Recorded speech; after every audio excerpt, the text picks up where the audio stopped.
Hey,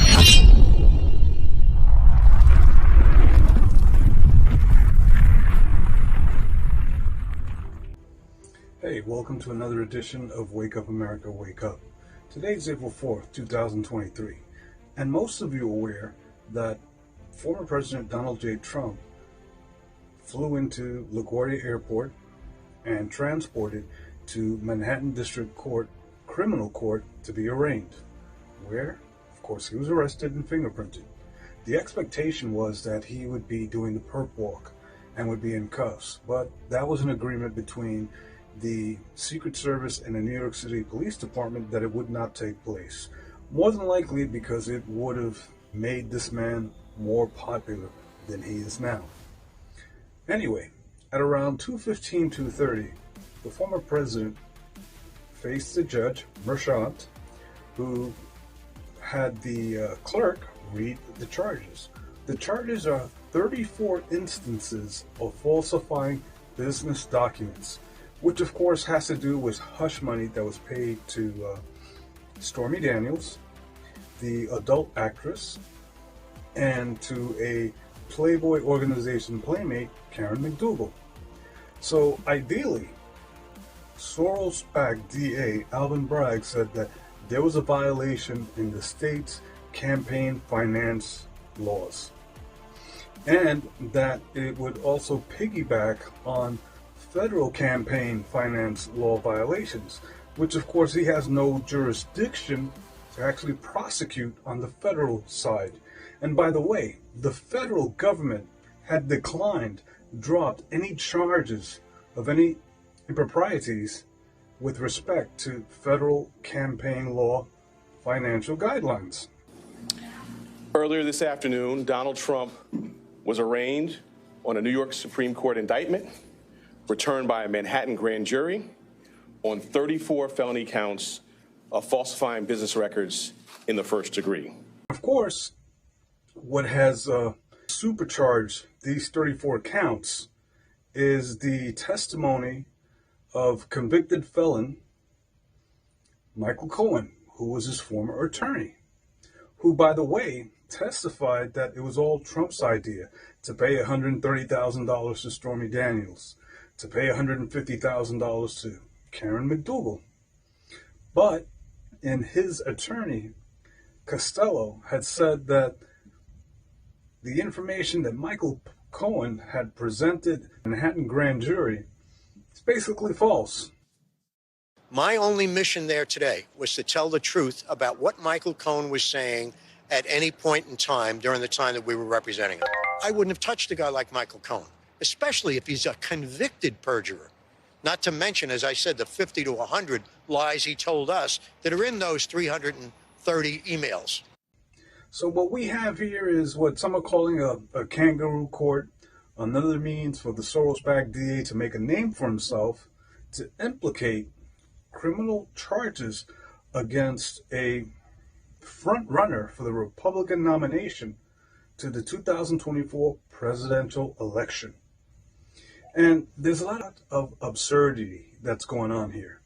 For the most part, and I had mentioned this before, there is a statute of limitations. I mean, we're talking about alleged crimes that were committed 7 years ago. And of course, the Soros-backed DA, Alvin Bragg, is now trying to say that because of the COVID-19 lockdowns, that they bought themselves an additional 1 to 2 years. So that's why they're proceeding with this case. But he's just grabbing for straws.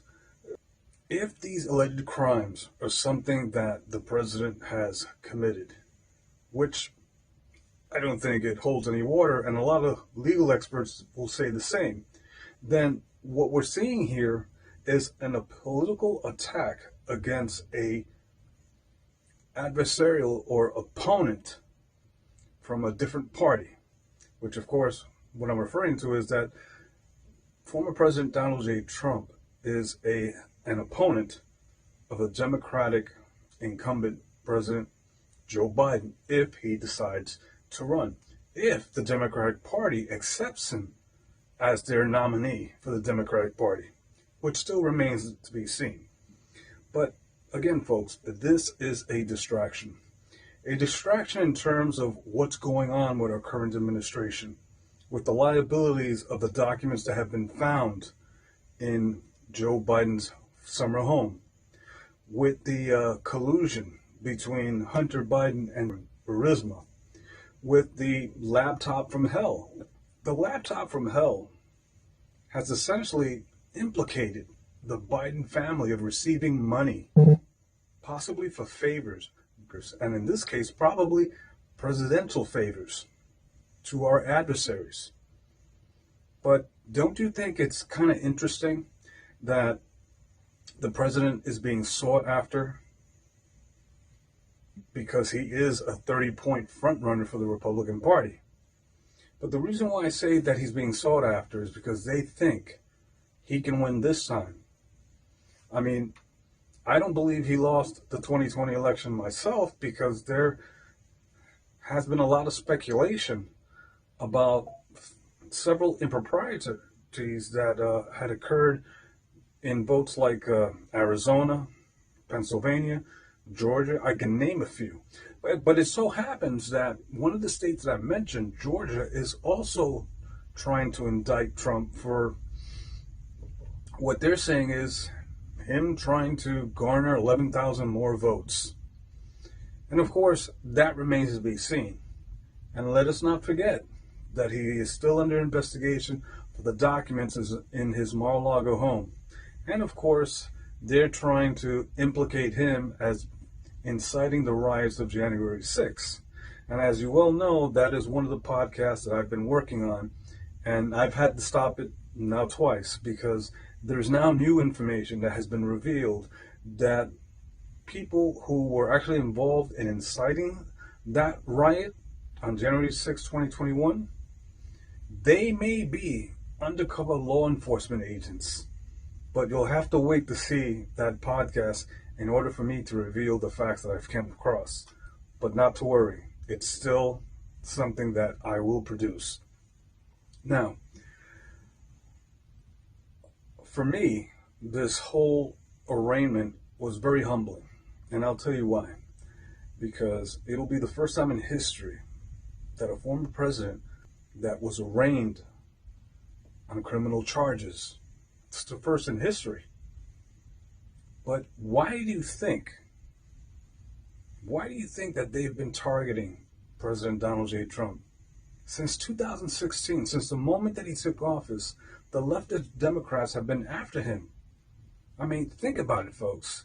The Russia hoax, the Mueller investigation, the fake dossier, the so-called inappropriate phone call with President Zelensky, who Trump was asking to investigate possible crimes being committed by Hunter Biden and possibly Joe Biden.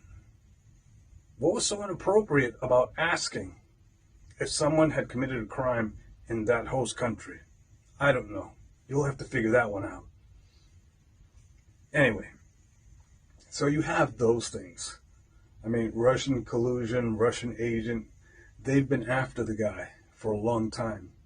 You do recall that he was impeached twice, and both times, nothing stuck.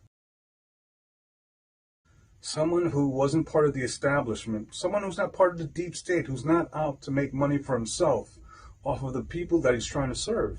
I mean, he gave up his career. He had to turn over the Trump organization to his son to become president.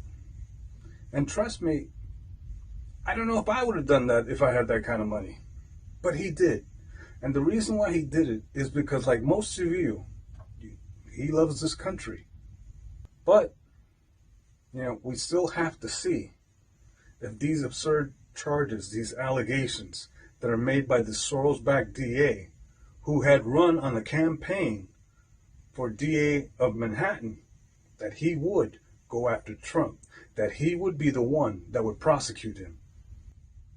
Well, I'll tell you what, if there is an example that we should follow, is of those people who are at the park right across the street from the district criminal courthouse and how they banded together, held together. I mean, both sides. Both sides were relatively, I wouldn't say friendly, but it wasn't chaos. I mean, there were 137 New York police officers on standby for what they thought, for what the leftist Democrats were hoping would be another violent insurrection at the criminal courthouse. But that wasn't the case. A lot of the Trump supporters that were there were from all diverse groups. You even had people that were LGBTQ community members that were there in support of Trump. So again, this man is not a divider in chief. He's actually a unifier in chief. So I just wanted to bring this up to you, and I wanted to let you know that he was on this evening to basically discuss what had transpired, and I kind of felt bad because he looked exhausted. I mean, having to fly from Florida to New York and then back, it was a whole day event. So I wish him and his family very well, and I'd like to thank all of you people who are out there in New York in support. And I would even like to thank those people who were opposed, because their behavior was basically the way it should have been. Protest, the right to assemble. They voiced their opinions, they were heard, no one was hurt, there was no violence. And again, MAGA supporters, constitutionalists, patriots, they held their ground and they protested like decent citizens should.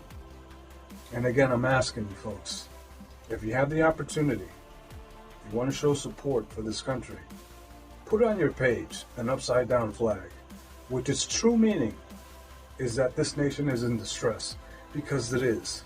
Because again, if they can go after the president, what's to stop them from going after you? Someone that supports the Constitution, the Bill of Rights, someone who believes that we are a nation of rules, of laws. We are a self-governing nation. So, thank you very much. Wake up, America, wake up. Please like, please share, and please subscribe. Take care.